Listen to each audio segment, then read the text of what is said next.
Hello students, good morning. Nirmal PG महाविद्यालय द्वारा संचालित ऑनलाइन कक्षाओं में मैं आपका हार्दिक स्वागत करता हूं। हम ज्योग्राफी बीए फर्स्ट ईयर जो सेकंड पेपर है पर्यावरण भूगोल, इसका अध्ययन करेंगे।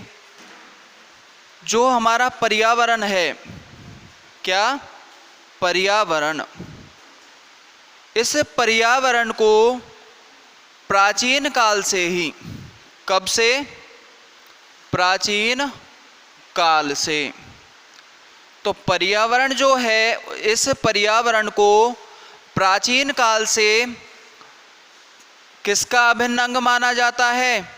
भूगोल का अभिन्न अंग माना जाता है। भूगोल का अभिन्न अंग माना जाता है किसे? पर्यावरण को। तो पर्यावरण जो है, उस पर्यावरण को प्राचीन काल से भूगोल का अभिन्न अंग माना जाता है। इसका अध्ययन किया जाता है किसके अंतर्गत? भूगोल के अंतर्गत। लेकिन पर्यावरण का पृथक शाखा के रूप में, किसके रूप में? पृथक शाखा के रूप में। कहने का अभिप्राय है अलग से, पर्यावरण का अलग से जो अध्ययन किया जाने लगा, या पर्यावरण पृथक शाखा के रूप में उभरकर सामने आई। कैसे सामने आई? उभरकर सामने आई। वह कब से आई? आपको पता होना चाहिए, हमारा हुआ था द्वितीय विश्व युद्ध। क्या हुआ था? द्वितीय विश्व युद्ध। और द्वितीय विश्व युद्ध जो हुआ था, यह हुआ था 1939 से लेकर के 1945 के मध्य में। द्वितीय विश्व युद्ध कब हुआ? द्वितीय विश्व युद्ध हुआ था 1939 से लेकर के 1945 के मध्य में। तब से पर्यावरण है, उस पर्यावरण का पृथक शाखा के रूप में क्या किया जाने लगा? अध्ययन किया जाने लगा, और पर्यावरण पृथक शाखा के रूप में उभरकर सामने आई। तो पर्यावरण का अध्ययन किया जाता है, कब से किया जाता है? प्राचीन काल से किया जाता है। कैसे रूप में? भूगोल के अभिन्न अंग के रूप में। भूगोल के कैसे अंग के रूप में? भूगोल के अभिन्न अंग के रूप में।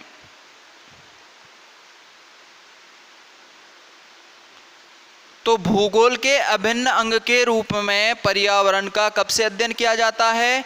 बहुत पुराने समय से, प्राचीन काल से अध्ययन किया जाता है।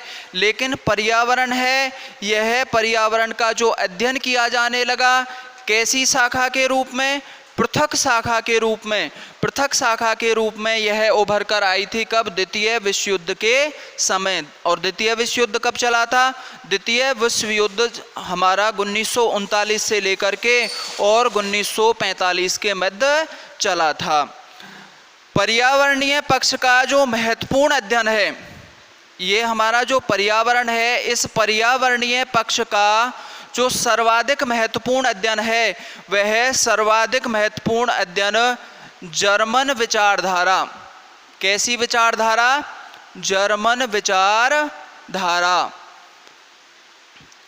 जर्मन विचारधारा के भूगोलवेत्ता जो थे, जर्मन विचारधारा के भूगोलवेत्ताओं द्वारा, भूगोलवेत्ता के द्वारा कब किया जाने लगा? तो यह 18वीं और 19वीं सदी में किया जाने लगा। 18वीं और 18वीं के अलावा 19वीं शताब्दी में किया जाने लगा। तो पर्यावरणीय जो पक्ष है, उस पर्यावरणीय पक्ष का सर्वाधिक महत्वपूर्ण जो अध्ययन है, वह सर्वाधिक महत्वपूर्ण अध्ययन जर्मनी विचारधारा के जो भूगोलवेत्ता थे, उन जर्मनी विचारधारा के भूगोलवेत्ताओं ने कब किया था? 18वीं और 19वीं शताब्दी में किया था। तो ये आपको पता होना चाहिए कि जर्मनी विचारधारा वाले जो भूगोलवेत्ता थे, उन जर्मनी विचारधारा वाले भूगोलवेत्ताओं ने पर्यावरण का अध्ययन है या पर्यावरणीय पक्षों का जो अध्ययन है वह पर्यावरणीय पक्षों का अध्ययन कौन सी शताब्दी में किया था? तो हमारी 18वीं शताब्दी और 19वीं शताब्दी के अंतर्गत किया गया। 1799 में, कब? 1799 में एक भूगोलवेत्ता थे जिनका नाम माना जाता है ए.वी. हम्बोल्ट। ए.वी. हम्बोल्ट 1799 में ए.वी. हम्बोल्ट ने दक्षिण अमेरिका का भ्रमण किया। कहाँ का भ्रमण किया? दक्षिणी अमेरिका। दक्षिणी अमेरिका और दक्षिणी अमेरिका के कौन से देश? भूमध्य रेखीय देश। कौन से देश? भूमध्य रेखीय देश।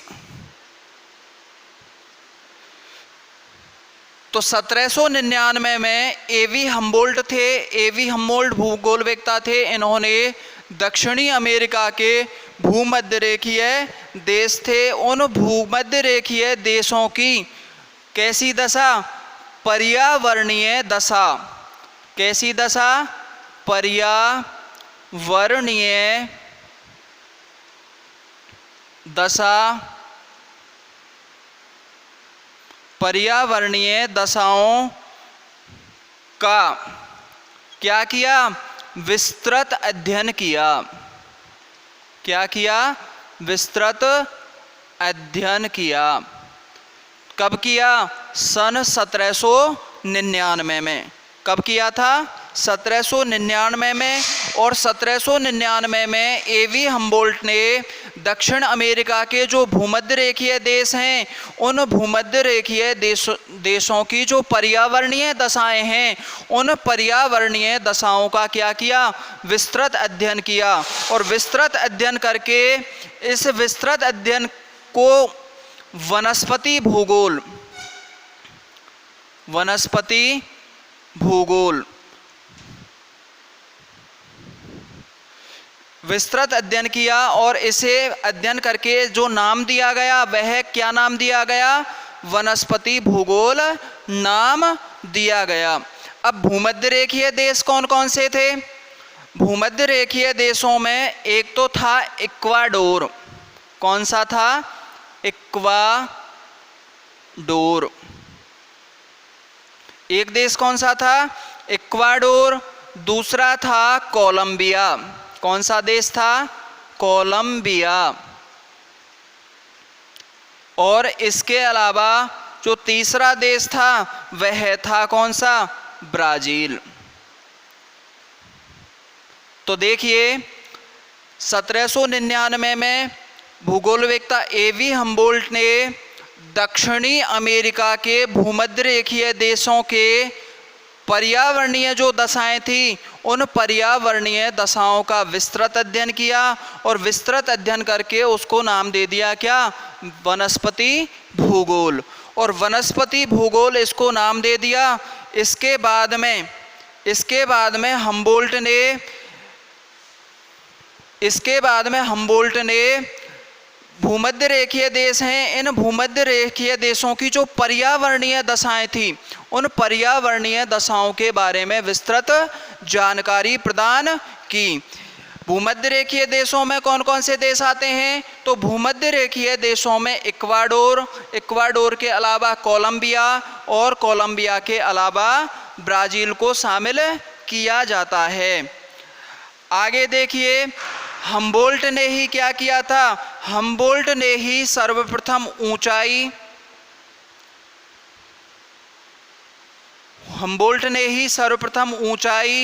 ऊंचाई के अलावा तापमान के अलावा प्राकृतिक वनस्पति। कैसी वनस्पति? प्राकृतिक वनस्पति एवं फसलें। हम्बोल्ट ने ही ऊंचाई, तापमान, प्राकृतिक वनस्पति एवं फसलों में परस्पर अंतः संबंध या अंतर संबंध स्पष्ट किए थे। अंतर संबंध स्पष्ट किए थे। तो ऊंचाई, तापमान, प्राकृतिक वनस्पति एवं फसलों में जो सर्वप्रथम अंतर संबंध स्थापित किए थे, तो सर्वप्रथम अंतर संबंध किसके द्वारा स्थापित किए गए थे? सर्वप्रथम अंतर संबंध हमबोल्ट के द्वारा स्थापित किए गए थे। इसके बाद में इन्होंने, हमबोल्ट ने जो जैव भूगोल है, कौन सा भूगोल? जैव भूगोल है। इस जैव भूगोल को दो भागों में डिवाइड कर दिया, दो भागों में बांट दिया। और दो भाग कौन कौन से थे? पहला भाग था कौन सा? पादप भूगोल। पहला भाग कौन सा था? पादप भूगोल। और दूसरा भाग था कौन सा? जंतु भूगोल। तो जैव भूगोल को दो भागों में वर्गीकृत किसके द्वारा किया गया? तो जैव भूगोल को सर्वप्रथम वर्गीकृत जो किया था वह एवी हमबोल्ट ने किया था। और दो भाग कौन कौन से थे? पहला भाग था पादप भूगोल एवं दूसरा भाग था कौन सा? जंतु भूगोल। इसके पश्चात पर्यावरण भूगोल में भौतिक जो घटक हैं, उन भौतिक घटकों के साथ साथ इसके पश्चात क्या हुआ? जो भूगोल है, उस भूगोल के अंतर्गत जो भौतिक घटक हैं, भौतिक घटक हैं, भौतिक घटकों के साथ साथ कैसे घटक? जैविक जो घटक हैं। कैसे घटक? जैविक घटक हैं। उन जैविक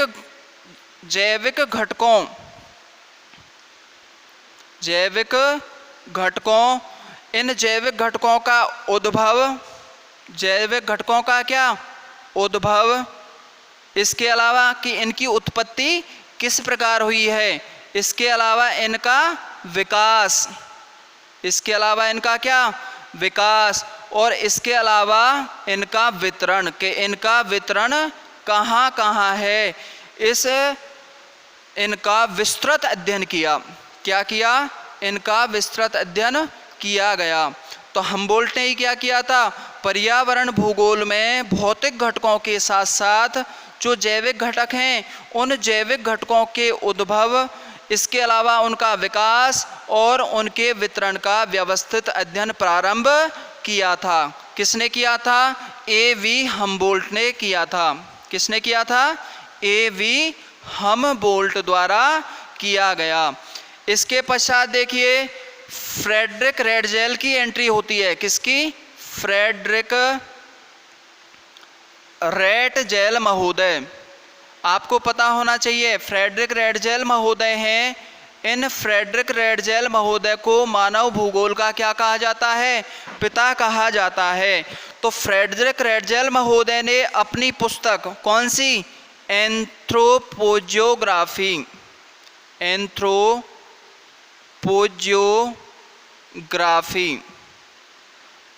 तो इसके पश्चात जो फ्रेडरिक रेडजेल थे, उन फ्रेडरिक रेडजेल ने अपनी पुस्तक एंथ्रोपोजियोग्राफी में पर्यावरण के विभिन्न घटक, पर्यावरण के विभिन्न संघटक,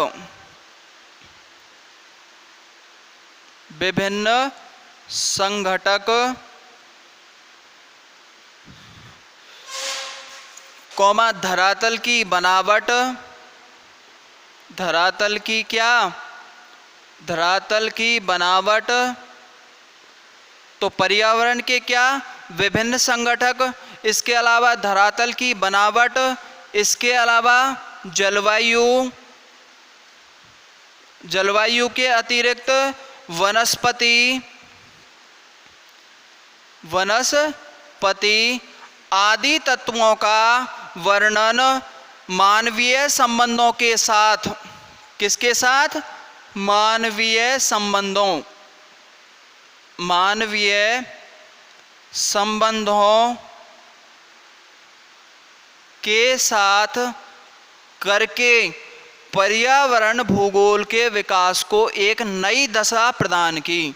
तो फ्रेडरिक रेडजेल थे। इन फ्रेडरिक रेडजेल ने अपनी पुस्तक जो एंथ्रोपोजियोग्राफी थी, उस एंथ्रोपोजियोग्राफी में पर्यावरण के विभिन्न संघटकों, पर्यावरण के क्या विभिन्न संघटकों, इसके अलावा धरातल की बनावट, जलवायु एवं वनस्पति आदि तत्वों का वर्णन किसके साथ किया?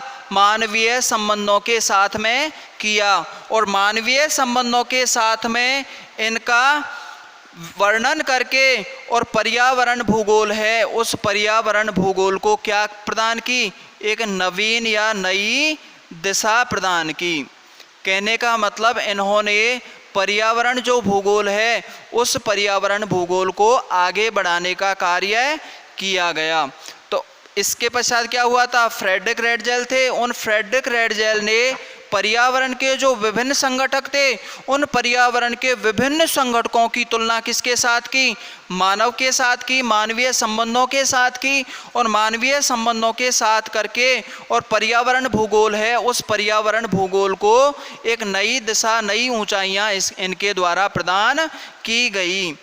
इसके पश्चात देखिए, इसके पश्चात में अमेरिकन भूगोलवेत्ता थी एलन चर्चिल सैंपल। कौन थी? Ellen Churchill Semple. ये एलन चर्चिल सैंपल जो हैं ये किस देश की मानी जाती हैं? अमेरिका। तो अमेरिकन भूगोलवेत्ता। तो जो एलन चर्चिल सैंपल थी, इन एलन चर्चिल सैंपल ने अपनी पुस्तक, इनकी एक पुस्तक है और उस पुस्तक का नाम है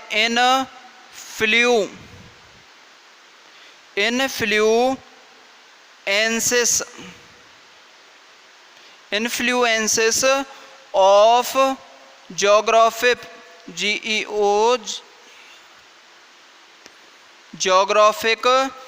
environment.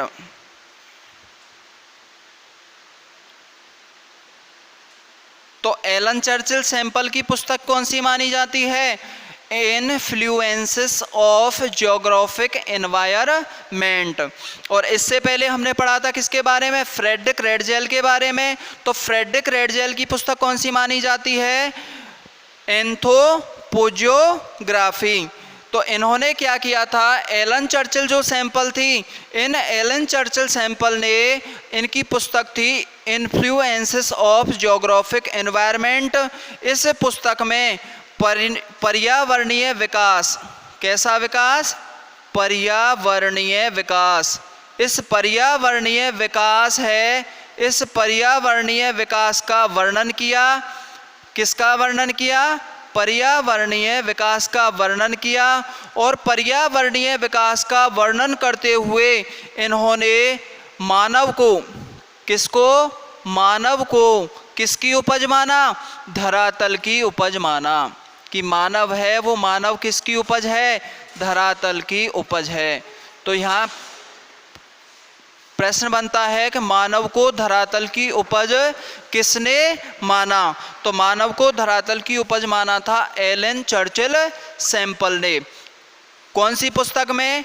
Influences of geographic environment. ये पुस्तक थी एलन चर्चिल सैंपल की, जो कि कहाँ की भूगोलवेत्ता थी? अमेरिका की भूगोलवेत्ता थी। इन्होंने सबसे पहले पर्यावरणीय विकास है उस पर्यावरणीय विकास का क्या किया? वर्णन किया। और पर्यावरणीय विकास का वर्णन करने के पश्चात इन्होंने बताया कि मानव है, मानव धरातल की उपज है। इसके अलावा एलन चर्चिल सैंपल ने बताया कि मानव है, मानव पर्यावरणीय जो संघटक होते हैं, क्या होते हैं? पर्यावरणीय जो संघटक होते हैं, उन पर्यावरणीय संघटकों के साथ, पर्यावरणीय संघटकों के साथ मानव है, वह मानव का जो अनुकूलन है, क्या है? मानव के अनुकूलन और अनुकूलन के साथ समायोजन। तो एलन चर्चिल सैंपल ने मानव का पर्यावरणीय संघटकों के साथ अनुकूलन एवं समायोजन, इनका वर्णन किया। तो मानव के अनुकूलन एवं समायोजन का वर्णन किसने किया? एलन चर्चिल सैंपल ने किया। किसके साथ? पर्यावरणीय संघटकों के साथ। तो पर्यावरणीय संघटकों के साथ मानव के अनुकूलन एवं समायोजन का जो वर्णन किया था वह किसने किया था? एलन चर्चिल सैंपल ने किया था। और एलन चर्चिल सैंपल ने बताया था कि मानव है वो मानव किसकी उपज है? धरातल की उपज है। इसके अलावा एलन चर्चिल सैंपल ने पर्यावरणीय जो विकास है उस पर्यावरणीय विकास का वर्णन किया था। कौन सी पुस्तक में किया था? Influences of geographic environment. इस पुस्तक में एलन चर्चिल सैंपल ने पर्यावरणीय विकास का क्या किया? वर्णन किया।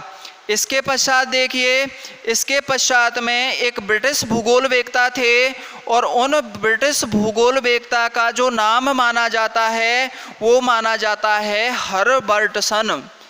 ब्रिटिश भूगोलवेत्ता थे जिनका नाम माना जाता है क्या?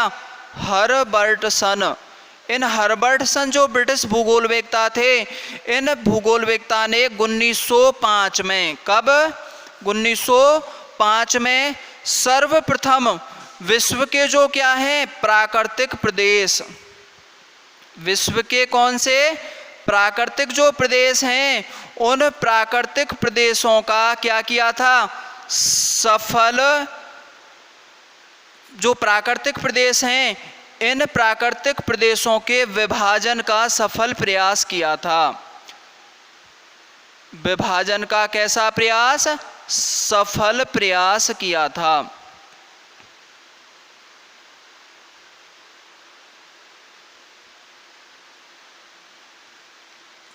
तो विश्व के प्राकृतिक जो प्रदेश हैं उन प्राकृतिक प्रदेशों के विभाजन का सर्वप्रथम सफल प्रयास किसने किया था? ब्रिटिश भूगोलवेत्ता। कौन? ब्रिटिश भूगोलवेत्ता हैं। ब्रिटिश भूगोलवेत्ता कौन से? हर्बर्टसन ने। ब्रिटिश भूगोलवेत्ता हर्बर्टसन ने सन 1905 में विश्व के जो प्राकृतिक प्रदेश हैं उन विश्व के प्राकृतिक प्रदेशों के विभाजन का सर्वप्रथम क्या किया था? सफल प्रयास किया था। और इनके विभाजन का जो आधार बनाया था, किनके विभाजन का आधार? विश्व के प्राकृतिक प्रदेशों के विभाजन का जो आधार बनाया था उन्होंने इस वनस्पति को बनाया था। किसे बनाया था? वनस्पति को। तो सन 1905 में ब्रिटिश भूगोलवेत्ता हर्बर्टसन ने विश्व के प्राकृतिक प्रदेशों के विभाजन का क्या किया? सफल प्रयास किया। और इस विभाजन का जो उन्होंने आधार बनाया था वह आधार किसे बनाया था? आधार इन्होंने वनस्पति को बनाया था। तो इस प्रकार से मानव भूगोल के विकास का लगातार क्रम चलता रहा। इसके पश्चात में वर्तमान में अगर हम देखें तो वर्तमान में जो हमारा पर्यावरण भूगोल है उस पर्यावरण भूगोल के अंतर्गत क्या किया जाता है? पर्यावरण भूगोल के अंतर्गत संपूर्ण जो जीव मंडल है, संपूर्ण क्या है? संपूर्ण जीव मंडल है, उस संपूर्ण जीव मंडल का अध्ययन किया जाता है। तो संपूर्ण जीव मंडल का अध्ययन कहाँ किया जाता है? तो संपूर्ण जीव मंडल का अध्ययन पर्यावरण भूगोल के अंतर्गत किया जाता है। इसके अलावा जो विभिन्न पारितंत्र हैं, क्या हैं? विभिन्न पारितंत्र, विभिन्न जो पारितंत्रों के संघटक हैं, विभिन्न पारितंत्रों के क्या? संघटक। और विभिन्न पारितंत्रों के जो संघटक हैं इनके मध्य परस्पर अंतःक्रियाएं, क्या? पारितंत्रों के संघटकों के मध्य क्या? अंतः क्रियाएं या फिर अंतः निर्भरता। और इनका किसके साथ संबंध? मानव के साथ संबंध। मानव के साथ क्या संबंध का अध्ययन किया जाता है वह किसमें किया जाता है? पर्यावरण भूगोल के अंतर्गत किया जाता है। अब मैं आपको पर्यावरण भूगोल की डेफिनेशन बता देता हूँ कि पर्यावरण भूगोल की डेफिनेशन क्या है। एक भूगोलवेत्ता हुए हैं एकरमैन महोदय। एकरमैन महोदय, इन एकरमैन महोदय ने कहा है कि भूगोल का उद्देश्य, क्या? भूगोल का उद्देश्य संपूर्ण मानव जाति, संपूर्ण मानव जाति, भूगोल का उद्देश्य संपूर्ण मानव जाति एवं पृथ्वी तल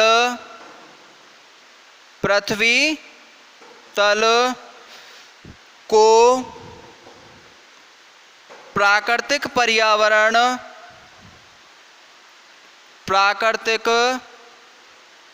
पर्यावरण के क्रियात्मक स्वरूप को समझाना है, के क्रियात्मक स्वरूप को समझाना है। तो एकरमैन महोदय ने क्या कहा था? एकरमैन महोदय ने कहा था कि भूगोल का जो उद्देश्य है वह भूगोल का उद्देश्य क्या है? संपूर्ण मानव जाति के साथ पृथ्वी तल है, इनको प्राकृतिक पर्यावरण को जो क्रियात्मक स्वरूप है उस क्रियात्मक स्वरूप को समझाना है। ये किसने कहा था? एकरमैन महोदय ने कहा था। तो आज हमने पर्यावरण भूगोल के बारे में सामान्य चर्चा की। अगली कक्षा में हम पर्यावरण भूगोल के बारे में और चर्चा करेंगे। धन्यवाद।